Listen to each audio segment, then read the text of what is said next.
Türkçeyi en iyi kim öğretir? Türkler mi yoksa Türkçeyi sonradan öğrenmiş olan yabancı öğretmenler mi?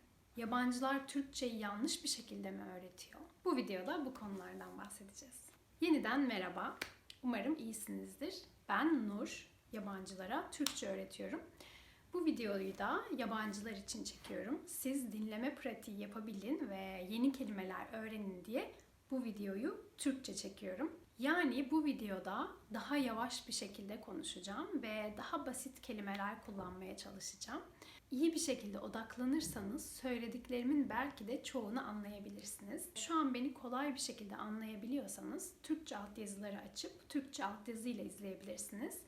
Ama eğer anlamakta zorlanıyorsanız İngilizce ve Arapça altyazıları açabilirsiniz. Öncelikle belirtmek isterim ki bu videoda söyleyeceğim şeyler benim kendi fikirlerim, kendi teorilerim. Bunlar gerçekler ya da doğrular değil. Bana katılmayabilirsiniz, benimle aynı fikirde olmayabilirsiniz. Ben bile gelecekte, ileride bu videoda söylediğim fikirlere katılmayabilirim.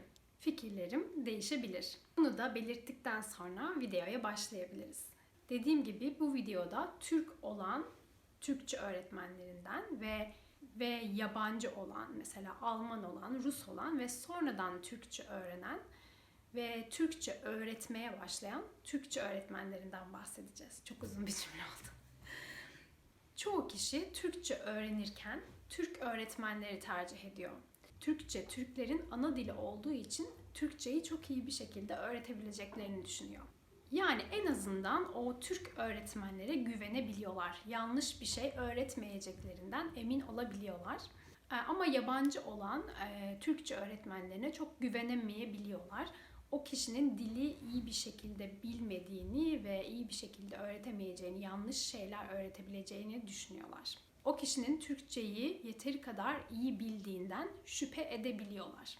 Bana kalırsa iki öğretmenin de hem negatif hem pozitif yanları var. Hem kötü hem iyi yanları var.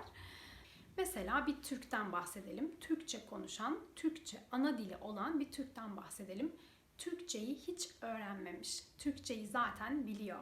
Türkçeyi bülbül gibi konuşuyor. Ama yine de bu öğretmen size Türkçeyi çok iyi bir şekilde öğretemeyebilir. Kuralları çok iyi bilmiyorsa, grameri çok iyi bilmiyorsa siz ona bir soru sorduğunuzda, mesela bunu neden böyle yapmıyoruz da böyle yapıyoruz dediğinizde, mesela neden kalemler diyoruz da kalemlar demiyoruz diye bir soru sorduğunuzda size cevap veremeyebilir. Cevabı bilmiyor olabilir. Neden? Çünkü hiç merak etmemiş ki.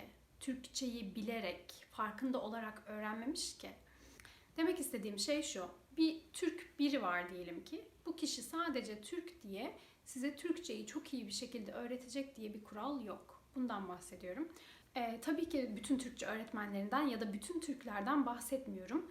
Çoğu Türkçe öğretmeni zaten bu kuralları iyi bir şekilde biliyordur ve iyi bir şekilde öğretiyorlardır.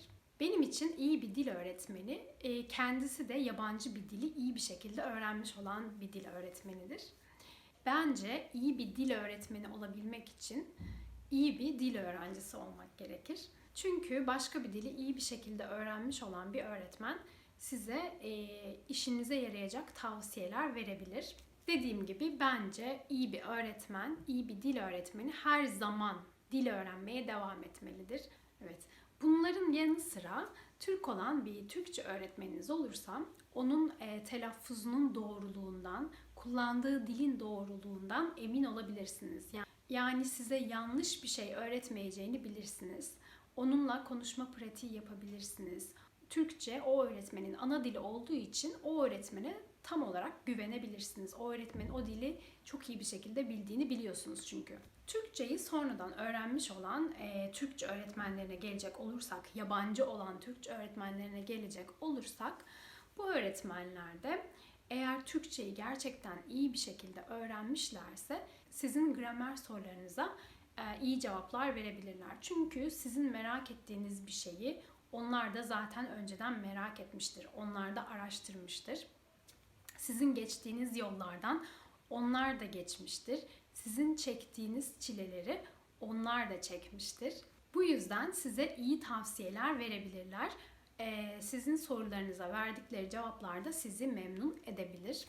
Ama bunun yanı sıra bu kişi Türkçeyi iyi bir şekilde bilmiyorsa ve siz başlangıç seviyesindeyseniz bunu anlamayabilirsiniz. Size yanlış şeyler öğretebilir. Önemli olmayan noktaların üstünde durabilir. Çok sık kullanılmayan bir kelimeyi bu kelime çok sık kullanılıyor diye öğretebilir. Telaffuzunda sıkıntılar olabilir. Türkçe konuşabiliyor olsa bile yanlışları, hataları olabilir. Ve siz başta öğretmeninizin bu yanlışlarını fark edemezsiniz. Ama öğretmeninizin size yanlış bir şey öğrettiğini fark ettiğiniz anda ona olan güveniniz sarsılır ve onun size verdiği bilgilere inanmamaya başlarsınız ve bu da öğrenme sürecinizi kötü bir şekilde etkileyebilir. Aslında benim burada demek istediğim şey şu: Türk veya yabancı, önemli olan öğretmenin kendini iyi bir şekilde geliştirmesi ve iyi bir şekilde öğretmesi.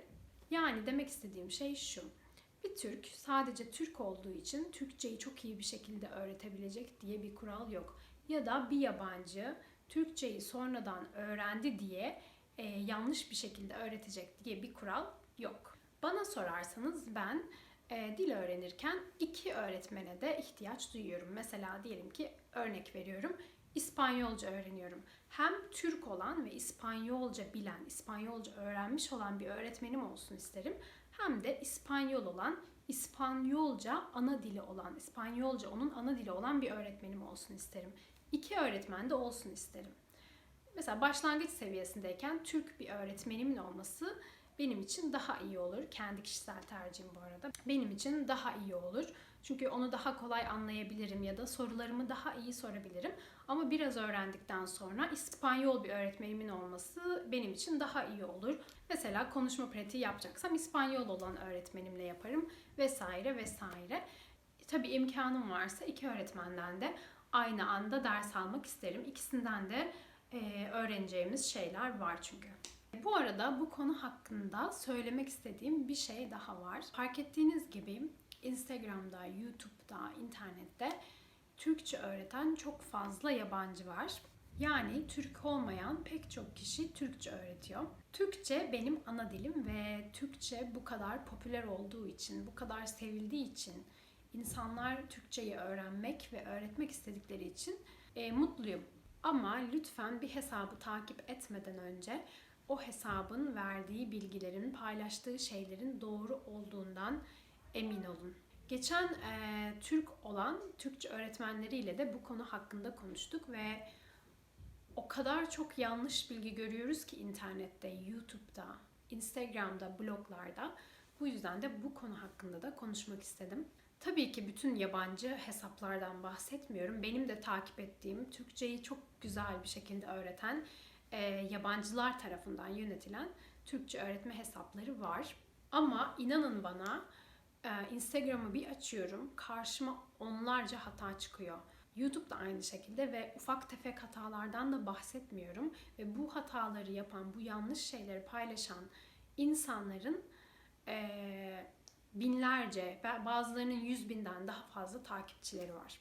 Ben de hata yapıyorum, biz de hata yapıyoruz. Türkçe öğreten yabancılar da hata yapabilir, yanlış bilgiler paylaşabilir. Buna da bir şey demiyorum.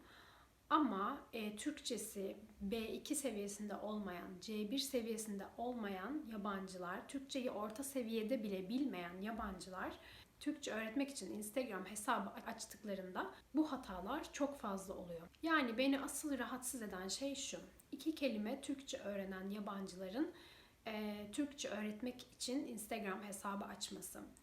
Tabii ki Instagram hesabı açabilirsiniz ve bu sizin Türkçe öğrenmenize de çok fayda sağlar, ama lütfen oraya Türkçe öğretiyorum yazmayın. Türkçe öğreniyorum yazın.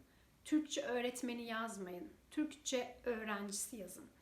Bazı insanlar Türkçeyi sadece takipçi kazanmak için, beğeni kazanmak için, meşhur olmak için kullanıyorlarmış gibime geliyor ve bu da beni rahatsız ediyor.